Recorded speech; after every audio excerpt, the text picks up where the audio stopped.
100 দিন যদি আপনি রেগুলার ব্যায়াম করেন, 100 দিন যদি প্রতিদিন 5 ওয়াক্ত নামাজ মসজিদে পড়েন, 100 দিন যে কোনো একটা কাজ যদি নিয়মিত করেন, আশা করা যায় আপনার একটা নতুন পাথওয়ে তৈরি হবে। তবে এটা পার্মানেন্ট না।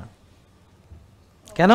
কারণ আবার হঠাৎ করে একটা বিপদে আপনি সব ছেড়ে দিবেন না, এটা হবেই, এটা ঘটবে, অবশ্যই ঘটবে। যেমন একটা লোক ড্রাগ অ্যাডিকশন, এই শব্দ করতে নিষেধ করছে, ড্রাগ অ্যাডিক্টেড, তো সে ড্রাগস ছেড়ে দিচ্ছে, এখন সে ভালো হয়ে গেছে, সব ভালো।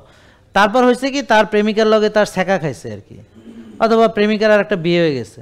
তাহলে কি আশা করা যায়, সে কি এরকমই থাকবে নাকি আবার যে ওই মাল ধরবে আবার খাওয়া? ইয়েস।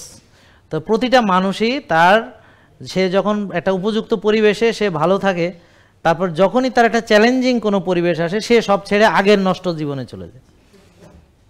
তা আপনারাও ধরেন আজকে এখানে আসছেন কেন, যে কারো ওজন বেশি, কারো ডায়াবেটিস বেশি, কারো প্রেশার বেশি, এই হ্যাঁ।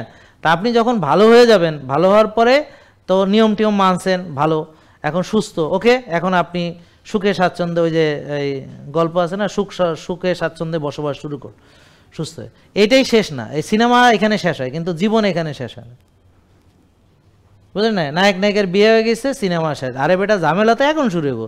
6 মাস পরে কি একটু দেখা তো দেখি, 2 বছর পরে দেখ যে নায়ক নায়িকা ডিভোর্স, এবার একটা দেখতে পারতেছে না।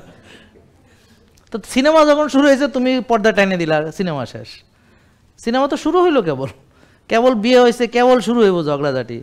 এতদিন তো প্রেম করছে, মজা করছে, এখন না মিলা যায় না, এবার হলো ঝামেলা শুরু হইব, নাকি বুঝেন না? তা এখন আপনি সুস্থ, খেয়াল করেন, এখন কি হবে, আপনি যতদিন মানে আপনার পরিবেশ সব ভালো থাকবে, আপনি কিন্তু নিয়মে থাকবেন।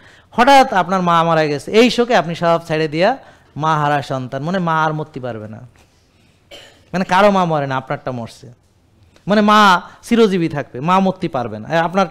এখন মা মরছে এই জন্য এখন আপনি রাতে ঘুমান না, মা মরছে এই জন্য আবার উল্টাপাল্টা গান, মা মরছে এই জন্য ব্যায়াম করেন না, মা মরছে এই জন্য টেনশন করেন, মানে মা মরছে।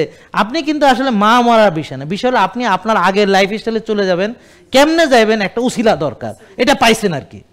যেমন ও ছ্যাঁকা খাইছে, আপনার মা মরছে, নাহলে আপনার বাপ মরছে, নাহলে বিমান বিধ্বস্তে আপনার ছেলে মারা গেছে, ছোট বাচ্চাটা, মানে যে কোনো একটা উপলক্ষ হলে আপনি আপনার আগের স্টাইলে চলে যাবেন।